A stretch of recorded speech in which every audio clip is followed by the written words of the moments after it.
The Marine who asked the question was young enough that the question came out of him before he could stop it, and old enough already, after the days he had just lived through, to be ashamed the moment it was out. He was on the perimeter in the dark, and the colonel had come along the line the way he did, on foot, checking the positions, and he had stopped near this Marine for a moment, and the Marine, cold past feeling it, tired past sleeping, having watched things in the previous days that he did not yet have any place to put, looked up at him and asked, before the discipline of 11 weeks could catch the words, whether they were going to die out here. He meant all of them. He meant the whole division.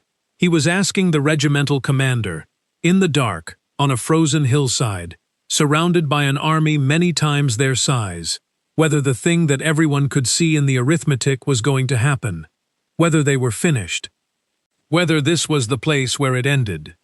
And the moment it was out of his mouth, he wished he could take it back, because you did not ask that, not out loud, not of a colonel, not on a line where other men could hear it, and where the asking of it might be the small crack that started something spreading.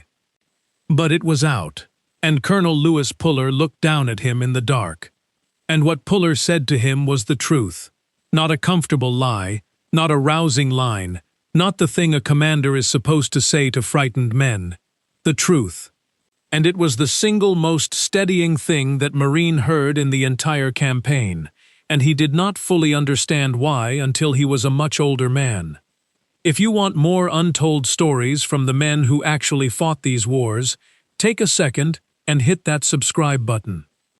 Let me back up, because to understand the question, and to understand why the truth was the right answer to it, when a lie would have seemed kinder, you have to understand exactly what those men were looking at, and what the arithmetic actually said. In late November of 1950, the 1st Marine Division was strung out along a single mountain road on the western and southern sides of the Chosin Reservoir, in the far north of Korea, near the Manchurian border. And in the hills around them, in numbers the men on the ground did not yet fully grasp, was an entire Chinese army that had crossed into Korea in secret, many divisions, well over 100,000 men, moving at night, hiding by day, and they had come specifically, deliberately, with the mission of destroying that Marine division and the army units near it. The trap was closing when the Marine in our story asked his question. The Chinese had begun to spring it, cutting the road in multiple places, isolating units, coming down out of the hills in the dark, in overwhelming numbers, against positions held by a fraction of their strength. And they had chosen their moment with the cold as an ally. Because the temperature at Chosin in those weeks fell to 30 degrees below zero, and on the worst nights to 35 below, and that cold was not a background condition. It was a second enemy, and in some ways a worse one. Let me tell you what that cold actually did, because the number by itself does not carry it. It froze the weapons. The lubricating oil in the actions of the rifles and the machine guns thickened into a paste and then into a solid, and the mechanisms would not cycle, and men learned to strip the oil off entirely and run the guns dry, and to fire a round every little while through the night just to keep the working parts from freezing shut. It froze the food. The rations turned to stone and could not be eaten unless a man thawed them against his own body, and there was often no time and no warmth to do it, so men went without. It froze the medicine. The morphine in the little syrettes the corpsmen carried froze solid, and would not push through the needle, and the corpsmen took to carrying the syrettes in their mouths, tucked against their cheeks, so that body heat would keep the one thing that could stop a wounded man screaming just liquid enough to use. It froze the plasma. It froze the canteens. It froze the sweat inside a man's clothing, so that the very act of working hard to stay alive could leave him wearing a layer of ice against his skin. And it froze the wounded, fastest of all. A man who was hit and went down and lost blood could not make heat anymore, because a body that has lost blood cannot generate warmth, and a wounded man lying still in that cold was a man on a clock that ran very, very fast. The difference between a survivable wound and a fatal one at Chosin was often just the cold, just the minutes between being hit and being reached. Minutes in which a wound that a man would have walked away from anywhere else in the world quietly killed him in the snow. That was the physical situation. Now here is the arithmetic. The arithmetic the frightened Marine could do in his head as well as anyone, because it did not take a staff officer to see it. A division, surrounded, on one road, outnumbered by a force many times its size, in cold that was killing men on its own without a shot being fired, cut off from resupply except by air, cut off from reinforcement entirely, with the enemy holding the high ground on every side, and the only way out being to fight down a single road, mile by frozen mile, through everything the Chinese could put in the way. By every rule of war that had ever been written, that division should have been destroyed. Surrounded forces that outnumbered like that, in conditions like that, do not come out. They are reduced, and they surrender, or they are wiped out, and the history books record the disaster and move on. That is what the arithmetic said. That is what the Marine was seeing when he looked out into the dark and asked his colonel whether they were going to die. He was not being cowardly. He was being accurate. He had looked at the situation with clear eyes and seen what the situation actually was. And the situation was, by every reasonable measure, a catastrophe in progress. Now, here's the thing. There is a standard way that commanders are supposed to handle that question, and it is a lie, and it is usually the right lie. The standard move is confidence. You tell the frightened man that everything is under control, that they are going to be fine, that the situation looks worse than it is, that command has it in hand. You project certainty you do not feel, because morale is a real force on a battlefield, and a commander who spreads doubt spreads defeat. And there are 1,000 situations in war where the confident lie is exactly what a shaken man needs to hear to keep him in the fight. Most good officers have told that lie. Most of them have needed to. And Puller did not tell it. And to understand why not, you have to understand something about the specific man doing the asking, and the specific man doing the answering, and about what a lie would have cost in that exact moment. Here's what doesn't make it into the accounts. The Marine who asked was not a fool, and Puller could see that he was not a fool. He was a man who had just done the arithmetic correctly. He had looked at the surrounded division and the frozen dead and the endless enemy in the hills, and he had arrived at the accurate conclusion that they were in the worst trouble men can be in. And if Puller had looked at that man, a man who had just seen the truth clearly, and told him a comfortable lie, told him, "Oh, it's not so bad, we'll be fine, don't worry," then one of two things would have happened, and both of them were poison. Either the Marine would have known it was a lie, which he would have, because he could do the arithmetic, and then he would have learned that his colonel would lie to him, that the man he was supposed to trust with his life would look him in the eye in a hard moment and feed him comfortable nonsense, and after that every order and every reassurance from that colonel would carry a little rot of doubt, because a man who will lie to you once about the big thing will lie to you again. The lie would have bought a moment of comfort and spent something far more valuable to buy it. The man's trust in the one voice he most needed to be able to trust. Or, worse, the Marine would have believed it. He would have swallowed the false confidence and stopped doing his own hard, clear-eyed thinking, stopped preparing himself for the real situation, and gone soft with a borrowed reassurance that had no foundation under it, so that when the situation proved to be exactly as bad as he had originally, correctly, judged it to be, the collapse would come all at once, with nothing built to withstand it. Either way, the lie was poison. It would either cost the man his trust or cost him his readiness, and in that place, at that moment, both of those were worth more than the brief comfort a lie could buy. Stay with me, because what Puller actually said is the whole thing. and it is not what you expect a man to say to steady a frightened soldier. He did not reassure him. He did something much harder and much rarer, and it worked precisely because it refused the easy road. The accounts of the exact words vary, the way they always do, but the shape of it is consistent and unmistakable, and it went something like this. Puller looked at the Marine, and he did not soften it, and he told him the truth. He said, in effect, some of us are going to die out here. Maybe a lot of us. He did not pretend otherwise. He did not wave away the arithmetic the man had correctly done. He acknowledged it, plainly, that the danger was real, and the cost was going to be real, and that this was, in fact, as bad as it looked. And then, and this is the part that turned a terrifying truth into the most steadying thing the Marine ever heard. He told him the rest of the truth.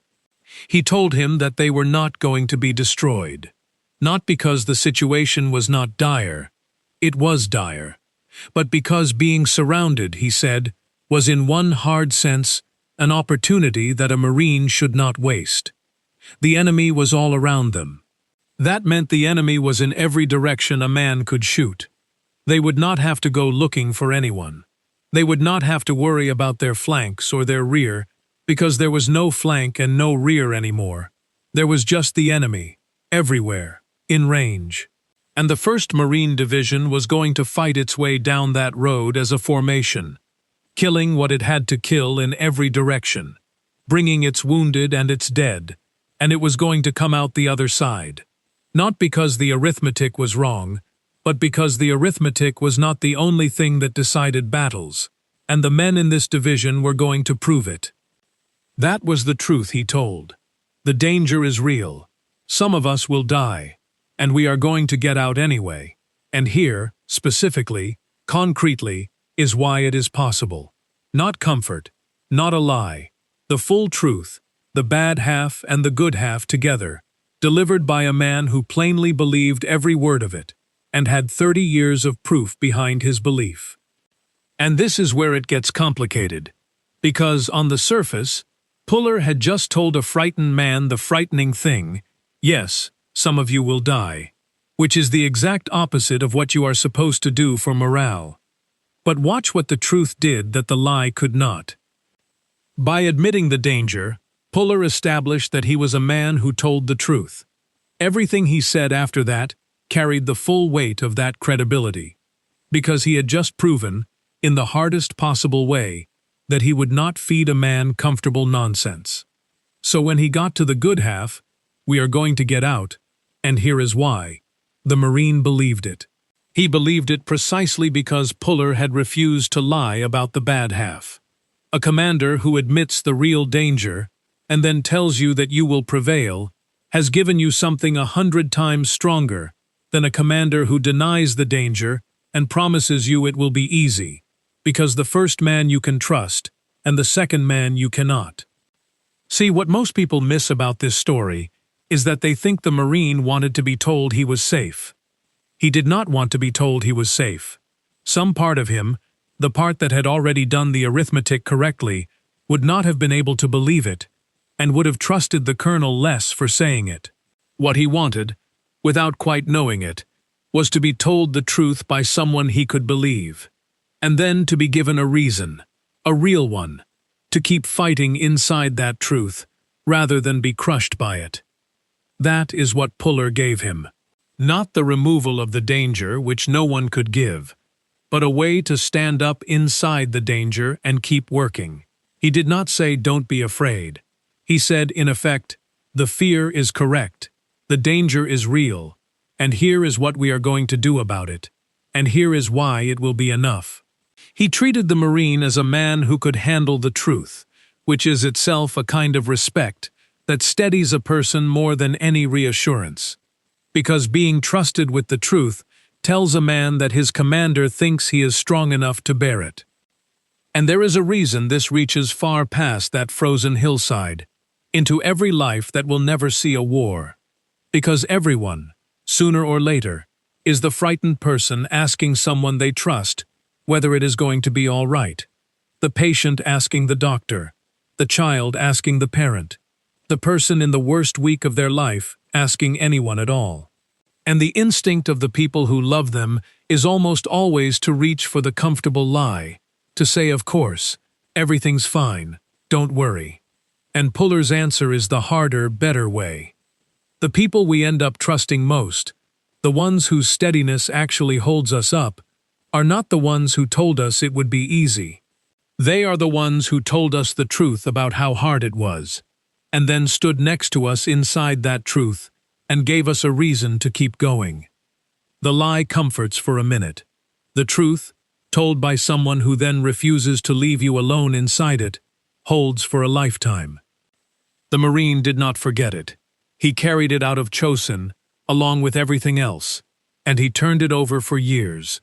The memory of a colonel who looked at a frightened boy and did not lie to him, who paid him the enormous respect of the truth, and then handed him a reason to survive it. The 1st Marine Division fought its way out of the Chosin Reservoir over the days that followed. It came down the single road as a formation, in that killing cold, through the divisions that had been sent to destroy it. It brought its wounded. It brought its dead.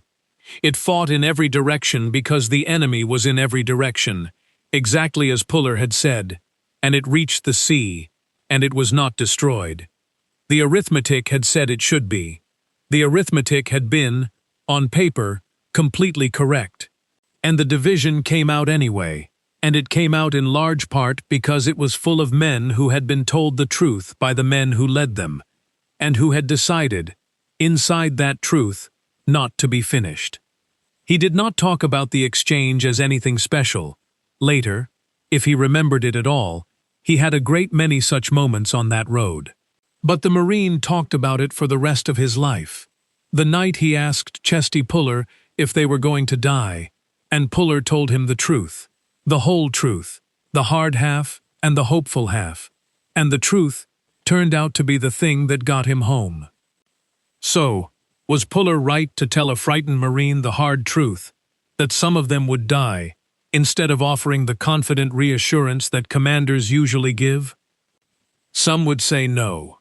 That morale is fragile and precious in a surrounded force, that a frightened man on a line needs steadying and not confirming, and that a commander's job in that moment is to project certainty and hold the line together, even at the cost of a lie, because doubt spreads, and a division that starts to believe it is doomed can make its own doom come true.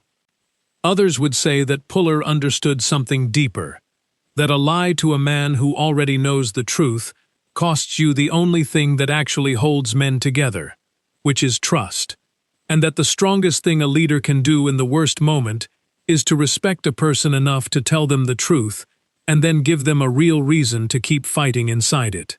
That he did not weaken the man by being honest. He armed him. Let us know where you land in the comments below. And if you want more untold stories from the men who actually fought these wars, make sure you subscribe.